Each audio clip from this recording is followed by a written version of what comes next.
చీమ సహాయం. ఒక పక్షి చెరువులో నీళ్లు తాగుతుంటే అక్కడ అకస్మాత్తుగా ఒక చీమ నీళ్లల్లో పాడడం చూసింది. పాపం చిన్న చీమ నీళ్లల్లో ఈద లేక కాళ్ళు చేతులు కొట్టుకుంటోంది. జాలిపడి ఆ పక్షి చీమని ఎలాగైనా కాపాడాలి అనుకుంది.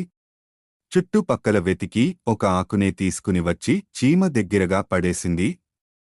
చీమ నీళ్లల్లో కొట్టుకుంటూ ఎలాగో ఆకు అంచును పట్టుకుంది. చిన్నగా ఆకు మీదకి ఎక్కి ఆకు తేలుకుంటూ చెరువు ఒడ్డుమీదకు చేరేదాకా ఆకుని గట్టిగా పట్టుకుంది. ఒడ్డుకి చేరి పక్షికి కృతజ్ఞత తెలియచేసింది. రోజులు గడిచేయి. కాలక్రమేణ పక్షి చీమకు చేసిన సహాయం మర్చిపోయింది.